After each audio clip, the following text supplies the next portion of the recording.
Battlegrounds mobile India government ने इसे ban कर दिया है। BMW को स्लॉट नहीं मिलेगा इंडिया को। Do not get upset. Everything is gonna be sorted very soon, hopefully. चलते चलते मिड इवेंट टूर्नामेंट्स पोस्टपोन हो रहे हैं और बैन के रिगार्डिंग काफी सारे अपडेट्स आ रहे हैं। क्राफ्टन की तरफ से नोटिस आया है, इसका झटका पूरे मोबाइल गेमिंग कम्युनिटी को लगा एंड इनफैक्ट पीसी कम्युनिटी की जर्नी भी कुछ अलग ही मोड़ ले रही है।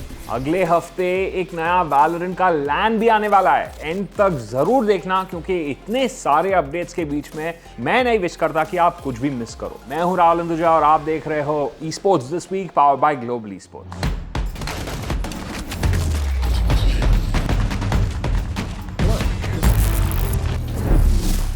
BGMI कुछ दिन पहले गूगल प्ले स्टोर से हटा दिया गया था और जब तक मैंने शूट करके अपने इंस्टाग्राम पर एक रील बनाई तब तक एप्पल स्टोर ने भी इसे हटा दिया अपने ऐप स्टोर से। सच बोलूं गाइस, मेरे को 2020 की याद आ रही है। मुझे तो नहीं लग रहा आने वाला है वापस BGMI। कोई मिरेकल होता है तो I think the game would stay, else it's gone. Google की तरफ से एक statement I that they have received an order from the government of India to remove this app from the Play Store and they have notified the affected publisher Krafton about this. Talk Esports की एक report ने उसके बाद बताया कि Indian Ministry of Electronic and Information Technology ने game को ban किया है under section 69A of the IT act. इसके बाद क्राफ्टन ने अपने पार्टनर्स को प्राइवेटली नोटिफाई किया कि उन्होंने हर पॉलिसी से कंप्लाई किया है and they are working hard on this situation. Krafton is in direct contact with the Indian government और वो गेम को वापस लाने की कोशिश में लगे हैं। So now is not the right time to panic. Krafton ने तो थोड़े ही दिन पहले स्टेटमेंट डाली थी that they invested more than $100 million in India and उन्हें गेमिंग कंपनी से ज्यादा करना है इंडिया में। क्राफ्टन ने कई सारे इंडियन कंपनीज में इन्वेस्ट भी किया है जो गेमिंग रिलेटेड नहीं है। गवर्नमेंट ऑफ इंडिया ने क्राफ्टन को 14 डेज का टाइम दिया है to provide all the proof and evidence based on the concerns that they have, जो कि देश और देश के लोगों के डेटा की सेफ्टी। अब इन 14 दिन के बाद क्या होगा, अपनी राय हमें जरूर बता देना। यार इंडिया में लैन का ट्रेंड एक बार फिर से स्टार्ट हो गया था, यहां तक कि अब तो गेम लाइव टेलीविजन पे भी आने लगा था। स्टार स्पोर्ट्स पे ग्लोबल ई स्पोर्ट्स ने जीता था वो टेलीवाइज्ड लैन इवेंट। व्यूअरशिप के रिकॉर्ड्स टूटे थे, बड़े बड़े प्राइस पूल्स वाले इवेंट हो रहे थे जो इंडियन ई स्पोर्ट्स ने पहले कभी नहीं देखे। लैन इवेंट्स जो अभी भी चल रहे हैं, esports premier league season 2, teams, stage, prize pool सब सेट था इस इवेंट के लिए न्यू दिल्ली में।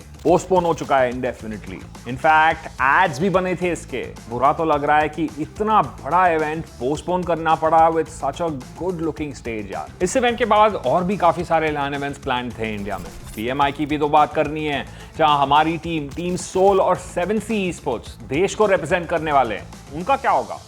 क्या वो अभी ये टूर्नामेंट खेल पाएंगे? We'll definitely come to know about it very soon. Had a word with them. As soon as possible, they'll update it to us. वैसे गॉडलाइक भी अब PUBG मोबाइल वर्ल्ड इन्विटेशनल में हिस्सा लेने वाली है। नहीं, जॉनथन तो नहीं खेलेगा इसमें, लेकिन गॉडलाइक ने स्टालवॉट ई-स्पोर्ट्स के साथ कोलैबोरेट किया है, यानी कि अब गॉडलाइक का नाम भी हमें PMWI में देखने मिलेगा। अ ह्यूज कांग्रेचुलेशंस टू क्रॉन्टन भाई, दिल से गॉडलाइक यार, या फिर दिल से गॉडलाइक स्टालवॉट। अब बात करते हैं बड़े गेम बड़े एक्सपीरियंस वैलोरेंट के बारे में। फ्रैंचाइजिंग स्लॉट मिलना कितना मुश्किल है ये तो आप सबने ट्विटर पे देख ही लिया होगा।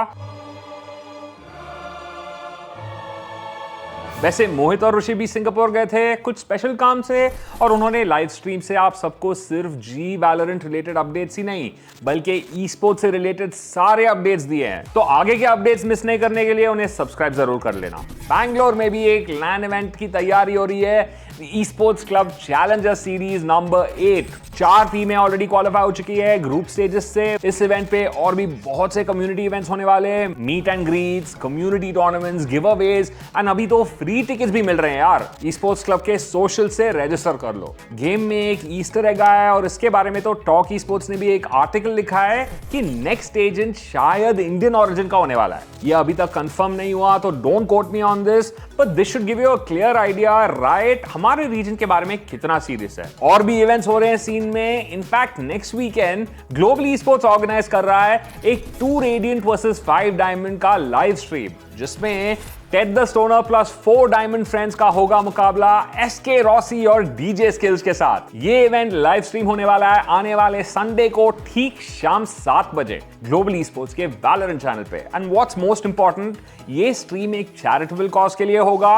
इसमें से जो भी फंड रेज होंगे वो टेड के रेकमेंड किए हुए शांतिदन मिशनरी को प्लेज किए जाएंगे। सपोर्ट करने जरूर आना, ओके? इंटरनेशनल कंपटीशन में तो लास्ट चांस क्वालिफायर का माहौल चल ही रहा है। नॉर्थ अमेरिका, EMEA, APAC तीनों रीजन्स में सारी ही टीम्स अब उस चैंपियंस के स्लॉट के लिए लड़ेंगी। ये डिसाइड होता है सर्किट पॉइंट से। एंड नॉर्थ अमेरिका LCQ में बहुत धमाकेदार परफॉर्मेंसेस देखने मिलेंगी इस बार। पहली बार श्राउड और टेंस एक ही टीम में।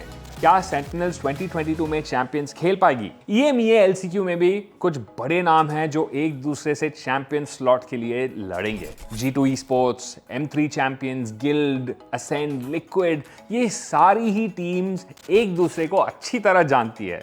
APAC में भी जंग छिड़ने वाली है। कोई भी टीम किसी भी दूसरे टीम को आई थिंक अपसेट कर सकता है। Who are you rooting for in the APAC LCQ? ये तो हमें बताना ही साथ सारे साउथ अमेरिकन रीजन में क्या फिर से एक बार क्रू ई-स्पोर्ट्स नजर आएगी या फिर फ्यूरिया या NIP आगे बढ़ेगी? ऑल इन ऑल सारे ही LCQs में बहुत कंपटीशन देखने मिलेगा। रिसेंटली एक इंडियन टीम तो देश को रिप्रेजेंट भी करने गई है FIFA नेशनल कप में। इसके बारे में और आपको बताएगा। इंटरनेशनल इवेंट की बात कर ही रहे हैं तो रिसेंटली इंडियन टीम इंडिया को रिप्रेजेंट करने गए थे FIFA नेशन कप में, जहां पे ग्रुप स्टेजेस में इनका परफॉर्मेंस काफी निराशाजनक था, जहां पे उन्हें 1 विन 2 ड्रॉज और 7 लॉसेस के रिकॉर्ड के साथ आखिरी पोजीशन पर एलिमिनेट किया गया। Not so great performance from the E Tigers, but we will still support them. हम यही आशा करते हैं कि वो फिर से अगले इवेंट में एक स्ट्रॉन्गर तरीके से कमबैक करे, बट वहां तक पहुंचना भी एक बहुत बड़ी बात है। तो उसके लिए congratulations to the team and all the best for the future events. #IndiaFighting। Activision और नॉर्डविन के द्वारा आयोजित CODM इंडिया चैलेंज सीजन 2 जोरों शोरों से लाइव जा चुका है। मल्टीप्लेयर और बैटल रॉयल के दोनों ही टूर्नामेंट्स के लिए अलग अलग टीम्स और नए टीम्स क्वालिफिकेशन के लिए नहीं बल्कि मेन इवेंट की तरफ बढ़ रहे हैं। एनिग्मा गेमिंग ने भी अपना नया कॉल ऑफ ड्यूटी मोबाइल का रोस्टर अनाउंस कर दिया है। टेक्नो, सक्षम, मिन्हो, प्रिज्म एंड अभी ज्यादा। Congratulations to Enigma Gaming and all the best for the future events. I hope कि कॉल ऑफ ड्यूटी मोबाइल का सीन भी ऐसे ही ग्रो होता रहे, क्योंकि अगर साथ में ऐसे सारे गेम्स ग्रो करेंगे तो इंडियन ई स्पोर्ट्स भी नई ऊंचाइयों को छू पाएंगे। फ्री फायर मैक्स में इस समय स्ट्रीमर्स ब्रॉल चल रहा है, जहां पे 24 टीम्स इस टूर्नामेंट में ब्रॉल करते देखने को मिल रहे हैं, जिसमें से सारे के सारे क्रिएटर्स हैं और प्लस कॉम्पिटिटिव प्लेयर्स का एक अच्छा मिक्सचर आपको देखने को मिलेगा। इस टूर्नामेंट को 3 हिस्सों में डिवाइड किया गया है, eliminator phase, playins and grand finals. इस टूर्नामेंट में फैब, इंद्रो, वासियो और पहाड़ी गेमिंग की टीम टॉप 3 में बैठे हुए और अच्छा परफॉर्मेंस भी दे रहे हैं। इस टूर्नामेंट का ओवरऑल प्राइस पूल भी 10 लाख रुपए रखा गया है। वैसे आप लोग अपने प्रेडिक्शन जरूर से कमेंट सेक्शन में बता देना कि ये स्ट्रीमर्स ब्रॉल कौन जीतेगा। इस हफ्ते लिडोमा प्रो लीग भी खत्म हुआ, जहां पे लॉन्च वीक के विजेता बने द माफियाज, और वीक 1 में जहां पे 40,000 रुपीज दाव पे लगा हुआ था, जिसमें से 2 साइड गेमर्स ने 18,000 रुपए अपने नाम कर लिया और इस इवेंट को जीत भी लिया है। Congratulations to all the teams. But अगर मैं सच कहूं तो टीम माफियाज को अभी पोडियम फिनिशेस लेते देखने में ज्यादा सरप्राइज नहीं होता। Congratulations to mafias for showing such an amazing consistency in all the events and all the best for future events as well. यार देखो, गेम वापस आए या ना आए, हमें तो पॉजिटिव रहना है। ये चीज हम ऑलरेडी एक बार देख चुके हैं 2020 में जब PUBG बैन हुआ था। लेकिन क्राफ्टन और इंडियन गवर्नमेंट दोनों पे भरोसा रखो यार, हर हल की समस्या निकलेगी। आज के एपिसोड के लिए इतना ही। आई नो इस हफ्ते यार इतने सारे खुशी के अपडेट्स नहीं ले पाया, लेकिन every cloud has a silver lining. इसी बात पे लाइक, शेयर, सब्सक्राइब जरूर कर देना और लोगों पे देख रहे हो तो फॉलो जरूर कर देना। मिलता हूं आप सबसे अगले एपिसोड में। चलो बाय। इसके बारे में और आपको बताएगा। ठीक है, कट।